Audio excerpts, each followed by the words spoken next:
Hi friends, എല്ലാവർക്കും പുതിയൊരു വീഡിയോയിലോട്ട് സ്വാഗതം.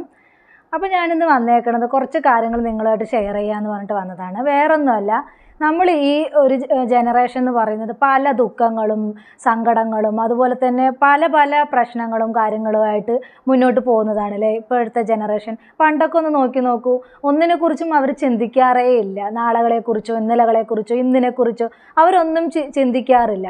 കഴിക്കാൻ ഭക്ഷണമില്ലെങ്കിൽ കൂടെ അവർ ലൈഫിൽ ഹാപ്പി ആയിരുന്നു. പക്ഷേ ഇന്ന് കാലത്തോ നമുക്ക് എല്ലാം ഉണ്ട്. കഴിക്കാൻ ഭക്ഷണമുണ്ട്, ഉടുക്കാൻ ഡ്രസ്സുണ്ട്, അതുപോലെ തന്നെ പല സൗകര്യങ്ങളും നമ്മൾക്കുണ്ട്. പക്ഷെ നമ്മുടെ ജീവിതത്തിൽ നമ്മൾ ഹാപ്പി അല്ല. അതെന്താ? നമ്മൾ തുറന്ന് സംസാരിക്കാത്തത് കൊണ്ടും അതുപോലെ തന്നെ നമ്മൾ ഇന്നത്തെ ജനറേഷൻ എന്ന് പറയുന്നതുണ്ടല്ലോ, കുറേ പേര് ഇന്നലകളിൽ ജീവിക്കുന്നവരാണ്. അതുപോലെ തന്നെ മറ്റു ചിലരോ ഇന്ന് ജീവിക്കുന്നവർ, പിന്നെ കുറേ ചിലർ നാളെകളിൽ ജീവിക്കുന്നവരാണ്. പിന്നെ കുറേ പേര് ഇന്നലകളിലെ വേദനയോ ദുഃഖമോ വിരഹമോ പ്രണയമോ അതോർത്ത് വിലപിച്ച് കഴിയുന്ന കുറേ ചിലർ. നേരെ മറിച്ച് നിങ്ങൾ കുട്ടികളെ ശ്രദ്ധിച്ചിട്ടുണ്ടോ? അവരെന്ത് ഹാപ്പിയാണ് അല്ലേ.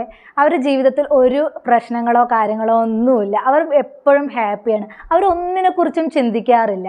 അതുകൊണ്ടാണ് അവർ ഇത്രയും ഹാപ്പി ആയിട്ടിരിക്കുന്നത്. അതുപോലെ തന്നെ നമ്മൾ മുതിർന്നവരും അതുപോലെ ഒന്നിനെക്കുറിച്ചും ചിന്തിക്കാതെ നമ്മൾ അപ്പപ്പോൾ ജീവിതത്തിൽ അപ്പപ്പോൾ എന്താണോ അതിനെക്കുറിച്ച് ചിന്തിച്ച് ലൈഫ് നല്ല ഹാപ്പി ആയിട്ട് ഇരിക്കാൻ നോക്കുക. ആ ഹാപ്പി നമ്മൾ എന്താ പറയുക, 10,000 വർഷമൊന്നും നമ്മൾ ജീവിക്കാൻ പോകുന്നില്ല. ഏറി വന്ന 60-70, കൂടിപ്പോയ 80. അതിലപ്പുറമൊന്നും ഈ ഒരു ജനറേഷൻ അങ്ങോട്ട് പോകുന്നൊന്നും എനിക്ക് തോന്നുന്നില്ല. അതിലെന്തിനാണ് ചുമ്മാ ടെൻഷനും കാര്യങ്ങളും ദുഃഖങ്ങളും വിരഹങ്ങളും വേദനകളും എന്താ പറയുക, ഇനി ഇല്ലാത്തതെല്ലാം നമ്മുടെ തലയെ കൊണ്ട് വെക്കും. എന്തിനാണ് ആ ടെൻഷൻ? നമ്മളുള്ള ലൈഫ് ഹാപ്പി ആയിട്ടിരിക്കുക. നമ്മൾ ഒന്നിനെക്കുറിച്ചും ചിന്തിക്കരുത്. നമ്മൾ ഇപ്പം നടക്കുന്നതിനെക്കുറിച്ച് മാത്രം ചിന്തിക്കുക. ഉള്ള ലൈഫ് നമ്മൾ മാക്സിമം എൻജോയ് ചെയ്യുക, ഹാപ്പി ആയിട്ടിരിക്കുക. അതാണ് വേണ്ടത്. അപ്പം തന്നെ നമ്മുടെ പകുതി ഇത് മാറും. നമ്മൾ ഒന്നിനെക്കുറിച്ചും ചിന്തിക്കരുത്. എത്തുന്നിടത്ത് കാണാം എന്നൊരു രീതിയിൽ നമ്മൾ ജീവിതം മുന്നോട്ട് കൊണ്ടുപോവുക. അപ്പം തന്നെ നമ്മുടെ ലൈഫിലെ പകുതി വിഷമങ്ങൾ നമ്മുടെ മാറിക്കിട്ടും. ഇനി നിങ്ങൾ പ്രാന്തന്മാരെ ശ്രദ്ധിച്ചിട്ടുണ്ടോ? അവർക്ക് ഓർമ്മകളിലെ ഭാരമില്ല. അതുകൊണ്ട് തന്നെ അവർ ലൈഫിൽ ഹാപ്പിയാണ്. നിങ്ങൾ പാരമ്പര്യങ്ങളിലെ നാറാണത്ത് ഭ്രാന്തനെ കുറിച്ച് കേട്ടിട്ടുണ്ടോ? അദ്ദേഹം ലൈഫിൽ ഹാപ്പിയാണ്. അദ്ദേഹം ഒരു ഭ്രാന്തനാണ്. അദ്ദേഹത്തിൻ്റെ സന്തോഷം കണ്ടെത്തുന്നത് എന്താണെന്ന് വെച്ചാൽ, അദ്ദേഹം വലിയ പാറക്കല്ല് വലിയ മലമുകളിലോട്ട് തള്ളിക്കയറ്റുന്നു, ഉരുട്ടി കൊണ്ടുപോകുന്നു. ഉരുട്ടി കൊണ്ടുപോയി ഏറ്റവും മുകളിലെത്തിയതിന് ശേഷം അത് അവിടെ നിന്നും താഴോട്ട് തള്ളിയിടുന്നു. അത് നോക്കി അദ്ദേഹം കൈകൊട്ടി അട്ടഹസിച്ച് ചിരിക്കുന്നു.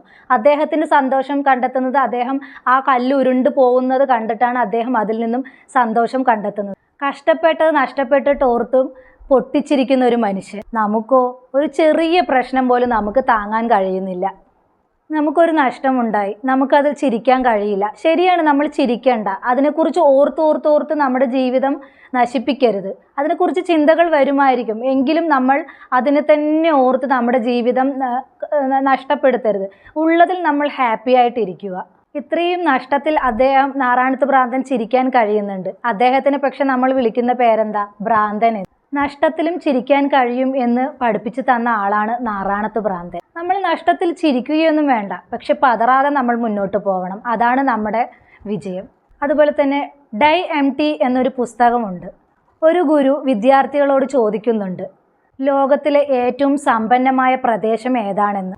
Richest land.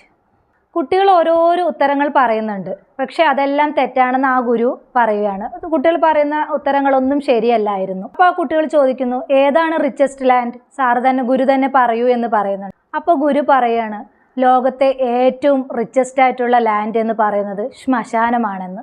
ആളുകൾ മരിച്ചു കിടക്കുന്ന സ്ഥലമാണ്. അപ്പോൾ കുട്ടികൾ ചോദിക്കുന്നുണ്ട്, കാരണം?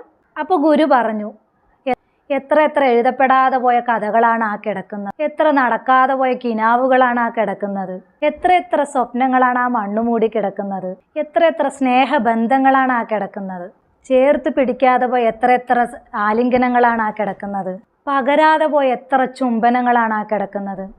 അതാണ് നമ്മുടെ ലൈഫിൽ. നമ്മൾ മരിച്ചു കഴിഞ്ഞാൽ പിന്നെ ഒന്നുമില്ല. അപ്പോൾ നമ്മൾ മരിക്കുന്നത് വരെ നമ്മുടെ ലൈഫ് ഹാപ്പി ആയിട്ടിരിക്കാൻ നോക്കുക. ഭാരങ്ങളും ഒരുപാട് ഭാരങ്ങളും വേദനകളും ദുഃഖങ്ങളും ഒന്നും നമ്മൾ തലയിൽ കയറ്റാതിരിക്കുക. നഷ്ടത്തിൽ പതറിപ്പോവും, ശരിയാണ്, പക്ഷെ ആ പതറാതെ നിൽക്കാനുള്ളൊരു വിൽ പവർ വേണം നമുക്ക്. അതാണ് നമ്മുടെ ലൈഫിൽ വേണ്ടത്. നമ്മൾ ഹാപ്പി ആയിട്ടിരിക്കുക, എപ്പോഴും ഹാപ്പി ആയിട്ടിരിക്കുക. ഒന്നിനെക്കുറിച്ചും ചിന്തിക്കരുത്. നമ്മളത് ചിന്തിച്ച് നമ്മുടെ ലൈഫ് നഷ്ടപ്പെടുത്താനിരുന്നാൽ അതിനേ നമുക്ക് സമയം ഉണ്ടാവുള്ളൂ. നമ്മൾ ഹാപ്പി ആയിട്ടിരിക്കും. അതുപോലെ തന്നെ നമ്മുടെ വളർച്ചയിൽ ഒരുപാട് പേര് നമ്മളെ തളർത്താനുണ്ടാവും. പക്ഷെ നമ്മളതൊന്നും നെവർ മൈൻഡ് ചെയ്യേണ്ട കാര്യമേ ഇല്ല. നമ്മൾ നമ്മളായിട്ട് തന്നെ മുന്നോട്ട് പോവുക. ഞാനും അങ്ങനെയായിരുന്നു. എന്ത് കണ്ടാലും പെട്ടെന്ന് തളർന്നു പോകുന്ന ഒരു ക്യാരക്ടറായിരുന്നു. പക്ഷെ ഇപ്പോൾ ഞാൻ ഒരുപാട് പഠിച്ചു. ഇപ്പോൾ ഒരുപാട് മാറി. ഇപ്പോൾ എല്ലാവരും പറയുന്നുണ്ട് നിങ്ങൾ ഒരുപാട് മാറിപ്പോയി എന്ന്. ശരിയാണ്, ഒരുപാട് മാറിപ്പോയി. നമ്മൾ നമ്മുടെ മക്കളും എല്ലാം ആയിക്കഴിഞ്ഞ് നമ്മൾ ഒരുപാട് ഭാരങ്ങളും കാര്യങ്ങളൊക്കെ ഉണ്ടാകും. അതൊന്നും നമ്മൾ ഒരുപാട് അങ്ങോട്ട് നമ്മൾ അവരുടെ കാര്യങ്ങളൊക്കെ നോക്കണം. നോക്കാതെ നമ്മൾ പറഞ്ഞ് നടക്കണമെന്നല്ല പറയുന്നത്. പക്ഷേ നമ്മളിലെ സന്തോഷങ്ങൾ നമ്മൾ കണ്ടെത്തണം. അവർ വലുതായി, അവർ കുടുംബങ്ങളായി, അവർ അവരുടെ ഇത് നോക്കി പോകും. അപ്പോൾ നമ്മുടെ ജീവിതം അവർക്ക് വേണ്ടി കഷ്ടപ്പെട്ട് അവിടെ ഇതായി പോവുകയാണ്. അപ്പോൾ നമ്മൾക്കായിട്ടും കുറച്ച് സമയം കണ്ടെത്തണം. മക്കളുടെ കാര്യങ്ങൾ നോക്കണ്ട എന്ന് ഞാൻ പറയുന്നില്ല. അവരുടെ കാര്യങ്ങൾ നമ്മൾ നല്ലപോലെ നോക്കണം. ഞാനും ഒരു വീട്ടമ്മയാണ്. ഞാനും നല്ലതുപോലെ നോക്കുന്നുണ്ട്. എൻ്റെ മക്കളുടെ കാര്യങ്ങൾ കഴിഞ്ഞിട്ടേ എനിക്കുള്ളൂ. എങ്കിലും അതെല്ലാം കഴിഞ്ഞ് നമുക്ക് വേണ്ടി കുറച്ച് സമയം നമ്മൾ കണ്ടെത്തണം. നമുക്ക് ഹാപ്പി ആയിട്ടിരിക്കാൻ വേണ്ടി കുറച്ച് സമയം നമ്മൾ കണ്ടെത്തണം. അധിക ഭാരങ്ങളും വേദനകളും ദുഃഖങ്ങളും ഒന്നും നമ്മുടെ തലയിൽ കയറ്റാതെ നമുക്ക് വേണ്ടി കുറച്ച് സമയം നമ്മൾ കണ്ടെത്തുക.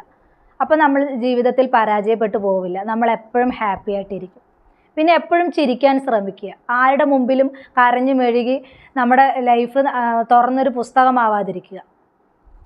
നമ്മളുടെ ദുഃഖം നമ്മളിൽ ഒതുക്കി നമ്മളിൽ നിന്ന് കണ്ടെത്തുക. നമ്മൾ കുറച്ച് ശ്രമിച്ചു നോക്കിയാൽ മതി. നമ്മളിൽ നിന്ന് തന്നെ നമുക്ക് സന്തോഷം കണ്ടെത്താൻ കഴിയും. പല രീതിയിലുള്ള സന്തോഷങ്ങൾ നമുക്ക് കണ്ടെത്താൻ കഴിയും. അപ്പോൾ ഒന്നിനെക്കുറിച്ചും ചിന്തിക്കാതെ ജീവിതം എൻജോയ് ചെയ്ത് അടിച്ചു പൊളിച്ച് മുന്നോട്ട് പോവുക. നമ്മൾ എങ്ങനെയാണോ ഹാപ്പി ആയിട്ട് ഇരിക്കാൻ പറ്റുന്ന ആ ഹാപ്പി നമ്മൾ കണ്ടെത്തുക. നമുക്ക് കണ്ടെത്താൻ കഴിയും. കണ്ടെത്താൻ കഴിയില്ല എന്നൊന്നും പറയും. നമുക്ക് കണ്ടെത്താൻ എന്തായാലും കഴിയും. അപ്പോൾ ഹാപ്പി ആയിട്ട് തന്നെ മുന്നോട്ട് പോവുക. അപ്പോൾ എനിക്ക് ഇത്രയേ ഉള്ളൂ പറയാൻ. പുതിയൊരു ടോപ്പിക്കുമായി നമുക്ക് വീണ്ടും കാണാം.